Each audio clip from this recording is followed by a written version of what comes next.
ye otina inwa God so Ejibra ina ni ye wa fa when did you what say about from pimping atani wasia hey otina inwa Yeda yame asese Awurade de abiri so ache yame a waso yi mu akra yi na waji ababa covid biri na yeda si yan kokon yasi abiri ye ne obeche yame asem na yahwe yame asem na yahwe yame asem na aji ntata de akudu so yama na efiri enakoi yade sua ni nyina ni tire ana tire de atoso no eye journey to heaven akwantu enti efiri enakoi yɛbɛbrɛ biribia yɛde nyame asɛm bɛbrɛ wo na aboa yam yɛtumi akɔ Awurade ani nyame yɛ ɔkɛseɛ na yɛsɛ journey to heaven akwantu heaven no ɛyɛ hwan dia ɛyɛ onyankopɔn deɛ onipa bi ani sɛnea obi ate no na sɛ nyame na ɔwɔ ni heaven na ɛneɛ na adeɛ pɛ sɛ mu sɛ nyame no sɛn na ɔteɛ ne su te sɛn ne ban te sɛn na yɛhu a na bɛtumi ama yɛde ɛdi saa nyame akyi na yɛtumi adan akɔ ɔsoro ahemman mu hɔ enti ɛnɛ yadesua no yɛhwɛ biribi afiri anaasɛ biribi afa onyankopɔn sania ne su ne ban teɛ na deɛ di kan no Bible edi adanse sɛ onyame obi a ɔyɛ ɔbɔ adeɛ he is the creator na Genesis 1:1 no ɛkyerɛ yɛn sɛ ɔbɔ ɔsoro ne asase ɔbɔ ɛpo ne emu pata ewura mu ne mu adoma nyinaa enti wiase ne deɛ ɛyɛ ne deɛ na ɔwɔ nneɛma bi ne su bi a ɛdaadi a ɛkyerɛ sɛ ɔyɛ nyame na ɛwɔ sɛ nso yɛdi saa na mo n'akyi na deɛ ɛtoɔ hɔ no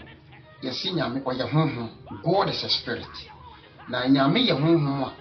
na ɛtwa sɛ yɛyɛ nneɛma nyinaa wɔ honhom kwan so sɛ ɔne yɛdi nkɔmmɔ yɛnkita ho deɛ bia nyame fa honhom anaasɛ ɔne yɛyɛ honhom nti John chapter 4 verse 24 no Awurade asɛm ka biribi John chapter 4 verse 24. Yohane Mumati 9 chemu adionu 9. Onyankopon ye honhom. Na wona wosoro no, esese wosoro ne honhom ne nokwo. Onyankopon ye honhom. Enti wona wosoro se wosoro honhom mu ne nokware. Enti se unsom nyame mfiri honhom mu. Nyesa nyame achi na wodi. Heaven na ye kwade woni no, ni su ne ban no. Enti yade bia eye honhom ye ne honhom ade na ye di so saa nyame nani na agirifo ye mu birediye eye honam so ye ade ma nipa de nani na ehwe ba bi a John 4:24 na akire no ne asoma waka kire me se nyame na niema nyina ye honhom ade a ewo se yen so ye fa saa kwan so de to so bio ese God is light onyankopon oye kanea obi a ohwere okan Genesis na okan nyame ade bo na Bible se na ofre kanea ana ofre han ma ne yeden ebai eno kire se ne kanea oye ne hwere ohwere enti adofo ewo se ye obi a ye se heaven na ye papa ye nipa bi a ye hwere ma nipa nyina hu o ye sikania ne ye sikania bia so ye mfa nsikodo ase na odi sikania bia so na hwere ma nipa nyina yeden ehu bi eno so ye asem wo John chapter 1 verse 5 John chapter 1 verse 5 Yohani no sesan o say na han no shrine esum na han no shrine esum na esum no anni na esum na anni so enti hwan na shrine saa esum so eye nyankopon enti nyame ni su bia ye han enti ase Christopher adidifo nipa ye pese nyame nchi akota o say bibia ye shrine enti wo ya ade usum wo ya ade ma ye katakata so wo angasa ya ade katakata so a enyi sa nyame achi na wodi na de pese hu say heaven akwanto the journey to heaven ba ye hwini sa nyame ne di na chi nisu ansana de yakeka nyina ya de abaw de yesi onyankopon ye obi a oye han na esum bia ne de enni ne so enti wo se sum ade bia wo be yifiri yakwan na itimi ye de edi sa nyame ya na mo chi afei nyame ye obi a oye odo God is love onyankopon ye odo na ye ka so obi do obi a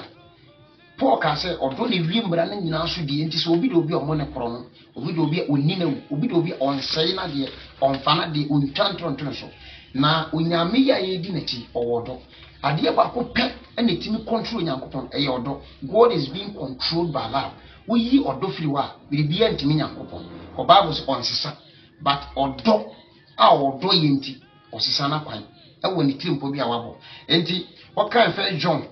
chapter 4 verse 16 now and also can say 1 John chapter 4 verse 16 or 16 no or say na yendie ya hunu na yaji odo a hunu na yaji odo a onyankopon wono ya hunu adi yaji adi na yehu odo a onyankopon wo ye hunu adi enti odo anyame wo mai ne so nyame do obi a enti otonsu egu adebonyefo ne atenefo so ba ya na ye si ye disa nyame achi akosa osoro amemu no ye no ye nua ye ne wo ye nua se twetwa ye nua nantim kan ye nua kosum ba awurade wo do oyobi a odo nti wo no a uni nyame achi wonkyere nyame do a nye saa ba bia papa ye sisi na wo ko enti kyere wo do kyere wo nua afei nyame ye obi a oyoja a ohyebone nyame obi a oyoja a ohyebone God is a fire who destroy what is sinful. And also Hebrews chapter 12 verse 29. Can be fa nyame hija oyele hia ohia. Hebrews 12 verse 7. Ye nyankopon ye oja a ohia. If we say ye nyankopon ye oja a ohia. Enti say uye didini unu obi a wo kọ saa so emabu na wonya hye. Onke kan ho. The Bible so be fi poduro fo afananu.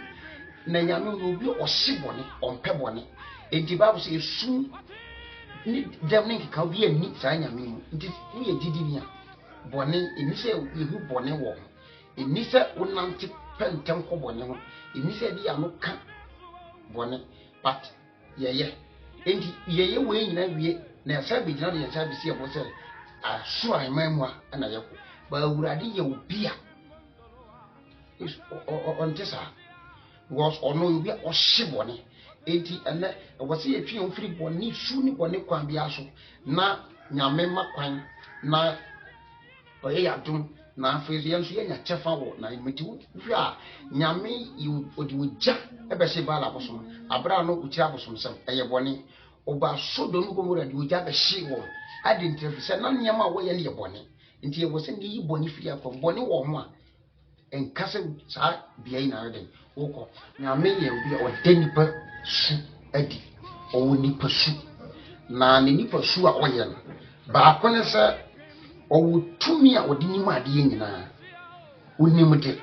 se ne nipa biribia yesi enim o minim se ochena eye juada de etoso eye brada onim ade enti wo hwe asma fon mana 3 yedum tete mo yedum as chapter 15 verse 18 e ka biribi fa the knowing power of God arade o ma wo hunu ye mu awurade o ma ye hunu ye nu nyina free we asifre no na okan we asifre na okan enti ono na ma ye hunu ye enti ono na onim enti onim na wa ma ye nso sa nim tumi ni bi enti se o se wonim se wotena nso beto a awurade nim dada enti we obi a ye nifa se heaven na ekwa e wo se ye pe ye nim de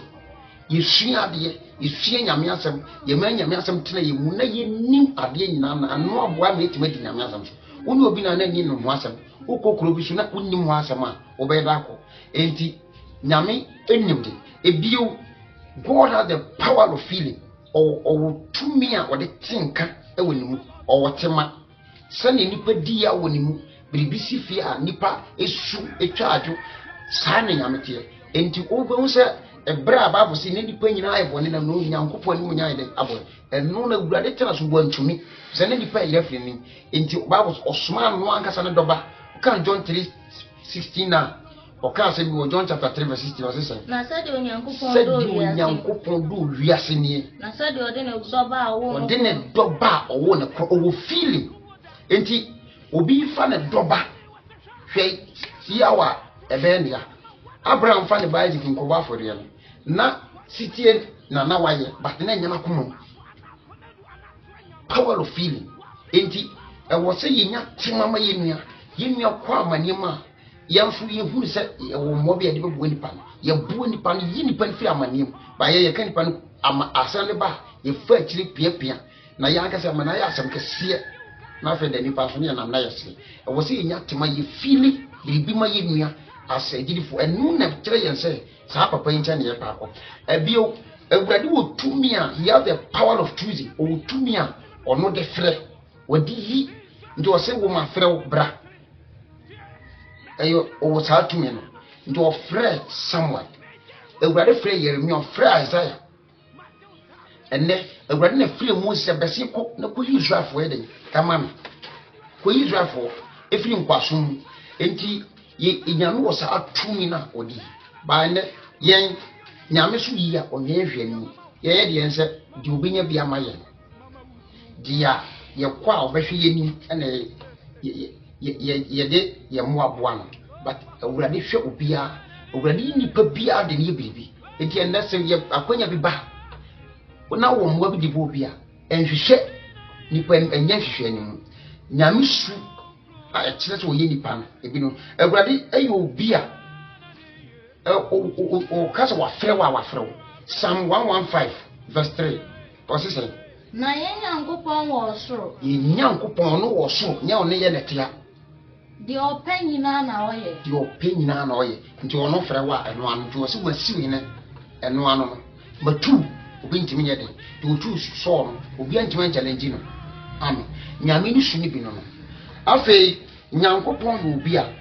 God does not change nyame nsesa Malaki okay Malaki chapter 3 verse 6 God does not change nyame onsesa na kwan nsesa Bible meta say what is anra ene daapin ento ka Malaki 3:6 na e ka se bifa nyame ni su aye nsesa ya onsesa osesa na me Awurade me nsachira enti mu Yakob ma mu mmesa enti Awurade ka tense oyobi onsesa wotsa ne awte daapin ono ni ono ara na o ka meka 5:2 a Bible so ofitititi da na no munni ase enti nyame wotsa ne awte sa anote enti se wo a wo se wonam na kwan so wo a wo di wa dia tum se bia wo siesie wo na wo kon yen asem ketuwa bi ne afi nyame na ase asem ketuwa bi ne compromise ma wiase a kire de yenya ba wiase adwin wiase nyansa ye nkwasese mo nyame anim ye mo kire ye na ye bokwan foforo a ye de yi ba Awurade nsesa nti anamo ne adwin po a ya bo se ye didi nyame achi no wo sesa wo fi nyame kwaso nya sa papa ye wo na ide wo ebio nyame God is all wisdom owonindie nyina God is all wisdom. What can Romans chapter 11 verse 33? Romans 11:33. Nyame, God is all wisdom. Owonimde. Nimdie nyina ayo no radia. Ba ye gidi fo ya men. Ye timi de yano ekuma na yano ko yiyenka. Na fa dia to amane wi ase di nyame achi. O se say Romans Onyankopɔn ahunyane ni nyansa ni nimdie bunu Onyankopɔn ahunyade ni nyansa ye den. Bunu emudo. Ebuna emudo. Ti nyame ko nyansa oyobi ana dwene mu do enti wo di na chi no bo se mo ngem hwam se me hwe Kristo hwia no nti ye di nyame achi ye ko nyame kurum na dwene mu do ye ya dwene kitikiti ye nwi nkwa achi ye yobi a asem ba se ne ye hu sa ne fa no wa mfa nim dia anka nyam so mo a ne papa ye chi na odi so no yobi ana dwene mu do na onim te afi onyankopɔn su ba ko se owo tumi God is all powerful owo tumi our dear Bibia, God is all powerful. Matthew 19:26 in the kind of system. Na Yesu hwe wonse wonse. Na Yesu hwe ni pako na ose wonse. Onipa fam na ye ntumi nya ho. Onipa fam na ye nu ntumi nya ho. Na Onyankopɔn afam die. Onyankopɔn fam die.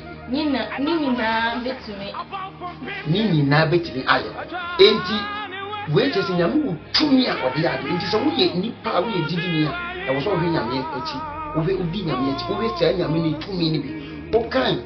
Bible na okan se John chapter 14 verse 12 o se se mutimi dia mo be dia sini na na me ko meja wo so nti enti nyame ni tumi bi a ode ye ne nyama Yesu ni tumi fa ye nsankyere ne o de besa ayarefo yare won manti de o de tia ko mani bi se ye si di sa populate o se ko sa tumi enye sa ebisi sie se yenya sa tumi ya agye sa tumi na enye papa ya ti na so no ni tumi ye kura no ye de ya de a sombo but ya hwehwe afi wo nyankopon si yo bia Bible say otene na owie peye God is holy and perfect obi otene na owie peye awo 1 Peter chapter 1 verse 15 to 16 no e can say before the holiness and the perfection of God osisen namum se said the offer mo no ye kronkron se the offer mo no ye kronkron monso mo nye kronkron abrabo ni nyina amen